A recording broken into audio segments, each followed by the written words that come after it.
Alors, moi je fais sur les défonceuses portatives. Ce modèle est une 2V DW614 qui pèse 2,8 kg, qui a une puissance de 500 watts et qui a une chute d'eau de 230. Ceux qui ont écouté en classe savent que c'est 230 volts et qui a une capacité de 24 000 tours minute, ce qui n'est pas réglable. Par contre, ce qui est réglable, c'est cette magnifique butée revolver, ce qui nous permet d'avoir plusieurs profondeurs différentes.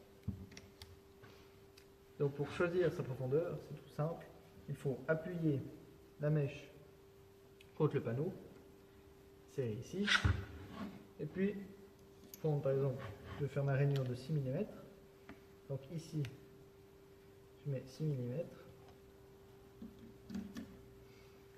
et ce qui nous donne au résultat une rainure de 6 mm. Exactement. Donc, il y a aussi une poignée qui permet de garder la machine en bas, ce qui permet de moins forcer sur la butée, pas que tout d'un coup, à force d'appuyer, on creuse un peu plus le bois. Et il y a aussi sur la bague de serrage, il y a aussi une sécurité en plus. Par exemple, quand je veux mettre la mèche, il faut la mettre jusqu'au bout. Je la serre normalement. Il faut appuyer sur le bouton pour bloquer la bague. Je la serre. Voilà. Une fois serrée. Par contre, pour défaire, il y a le premier serrage et il y a aussi le deuxième de sécurité. Et ensuite, on peut retirer cette bague.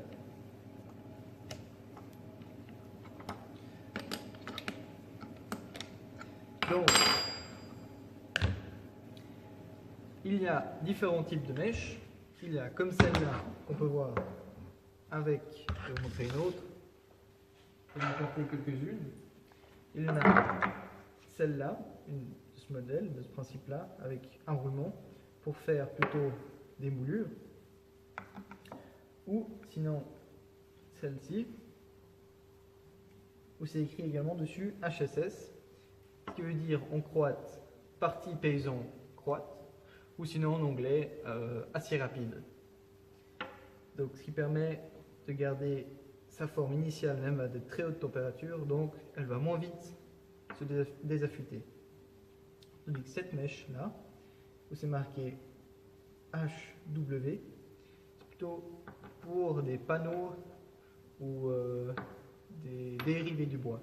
Sinon celle-là qui a marqué 27 000 tours minute maximum. Donc ensuite il y a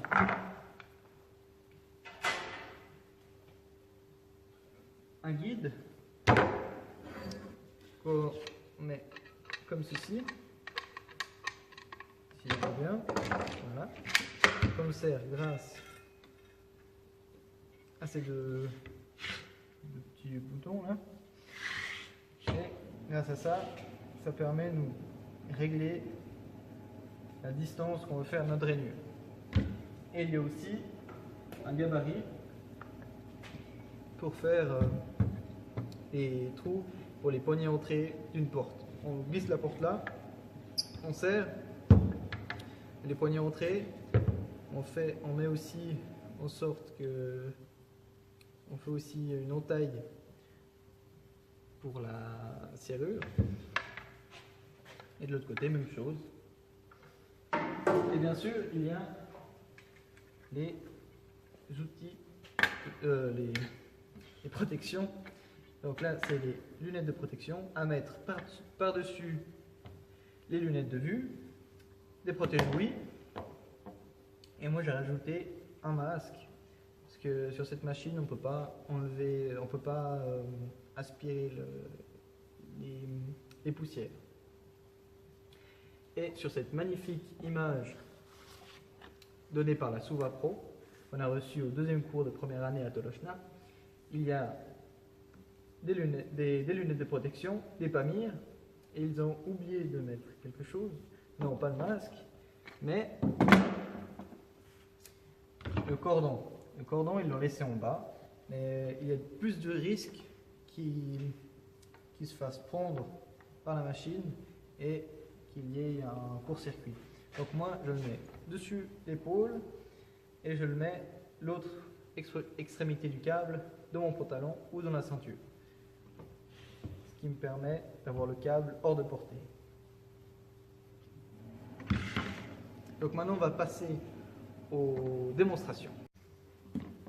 Alors, on met les pamires, les lunettes de protection sont déjà mises, et on peut toujours mettre le câble bien sur l'épaule.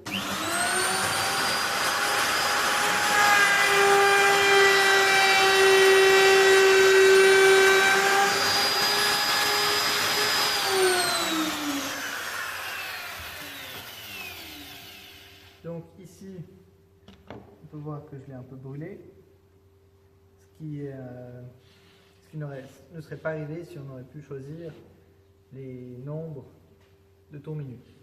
Deuxième test, avec le guide, toujours bien mettre les greffes en dessous de la planche et toujours bien regarder que c'est pas dans l'axe du machinage. Donc ligne de protection, pamire et le cordon.